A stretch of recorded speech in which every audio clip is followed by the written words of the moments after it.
Assalamualaikum warahmatullahi wabarakatuh. Alhamdulillahirabbil alamin. Puji dan syukur kita panjatkan kepada Allah Subhanahu wa taala yang hari ini masih mempertemukan kita dalam keadaan iman dan Islam. Sholawat dan salam juga kita tujukan pada junjungan kita Nabiullah Muhammad sallallahu alaihi wasallam beserta para keluarga dan para sahabat. Hai Rezimer semua, apa kabar? Kita ketemu lagi setelah sekian puluh tahun kita nggak ketemu ya. Hari ini saya akan ngebahas tentang 3 golongan manusia dalam menyikapi kehidupan setelah mati.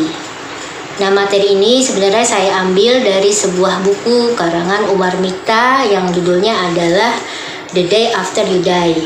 Seperti ini.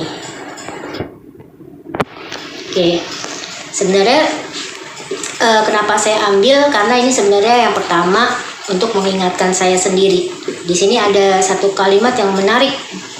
Dia bilang, ketika kita mengingat kematian, justru hati kita akan hidup untuk senantiasa mengejar akhirat. Seperti itulah intinya, ya.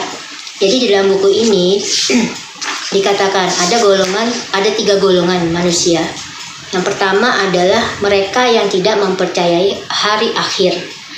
Orang-orang ini adalah orang-orang yang sudah melupakan perjanjian mereka, ya, di alam rahim, bahwa mereka mempunyai Tuhan, ya. Mereka ini sebenarnya adalah orang-orang yang denial lah, ibaratnya. Mereka tidak mau mempercayai bahwa setelah mati itu ada kehidupan, gitu, ya. Dan mereka itu memang dibutakan oleh kebodohan, dan juga mereka juga dibisikin setan gitu, sehingga mereka tidak mau mempercayai adanya hari akhir. Nah, akhirnya karena mereka tidak mempercayai adanya kehidupan setelah mati, dunia dijadikan tempat mereka untuk berfoya-foya, bersenang-senang, ya, mengikuti hasrat mereka. Gitu ya. Makanya kadang-kadang mereka yang tidak mempercayai adanya kehidupan setelah mati ini, ya aneh-aneh lah gitu kelakuannya, ya. Dalam Al-Quran surat Al-An'am ayat 29-30, ya, dikatakan, dan tentu mereka mengatakan pula, hidup hanyalah kehidupan kita di dunia saja, dan kita sekali-kali tidak akan dibangkitkan. Dan seandainya kamu melihat ketika mereka dihadapkan kepada Rohnya, tentulah kamu melihat peristiwa yang mengherankan. Kemudian dia berfirman, bukankah kebangkitan itu benar? Kemudian mereka menjawab, sungguh benar demi Roh kami. Lalu Allah berfirman, karena itu rasakanlah azab ini disebabkan kamu mengingkari. Jadi ini adalah balasan bagi orang-orang yang tidak mempercayai adanya kehidupan setelah mati. Nah, kemudian yang kedua adalah golongan orang yang mengimani tapi lalai terhadap akhirat ini. Jadi mereka itu sebenarnya tahu, mereka itu yakin nanti ada hari berbangkit gitu. Namun pesona dunia itu membutakan hati mereka. Akhirnya mereka lebih mementingkan dunia daripada akhirat gitu. Mereka tuh seperti orang yang bermain dengan air kemudian basah kuyup di situ. Jadi mereka tuh merasa bahwa dunia itu segala-galanya, ya. Meskipun mereka tahu nanti pun ada hari keadilan bagi semuanya, tetapi hawa nafsu itu lebih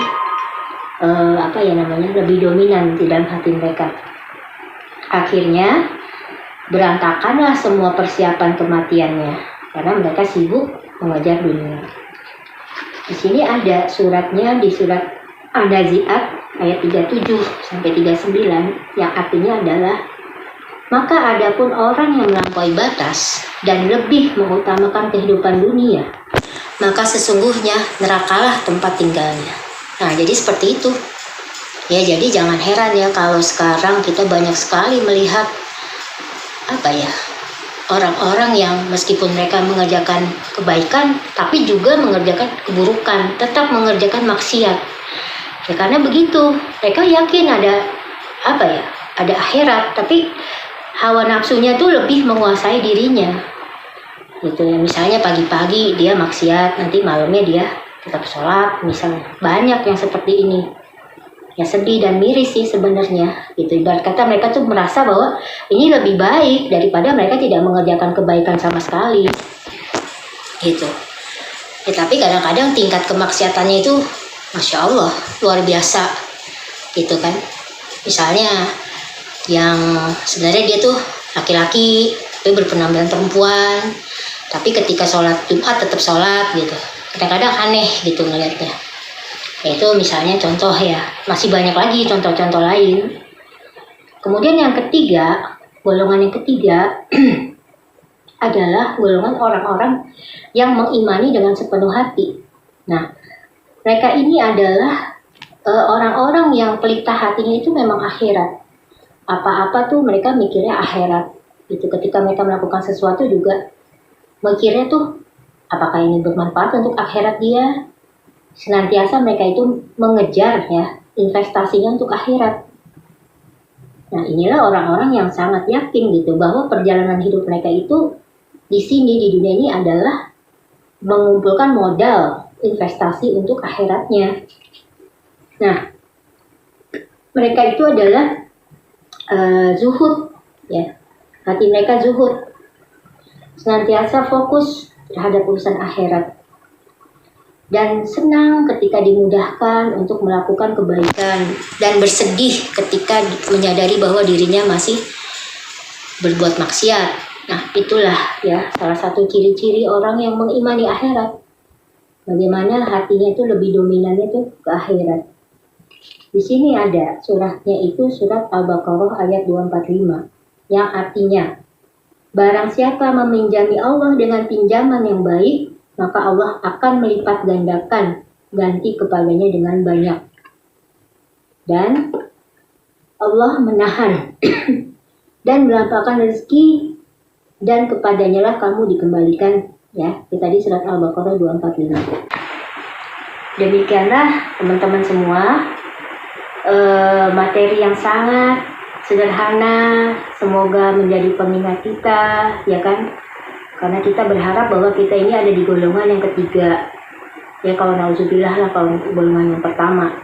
Tapi kalau golongan kedua kan bisa aja ya kita masih terjebak di dalam hal seperti itu. Demikian dari saya. Jika ada kesalahan maka mohon dimaafkan. Jika ada yang baik maka ambillah karena itu datangnya dari Allah. Assalamualaikum warahmatullahi wabarakatuh.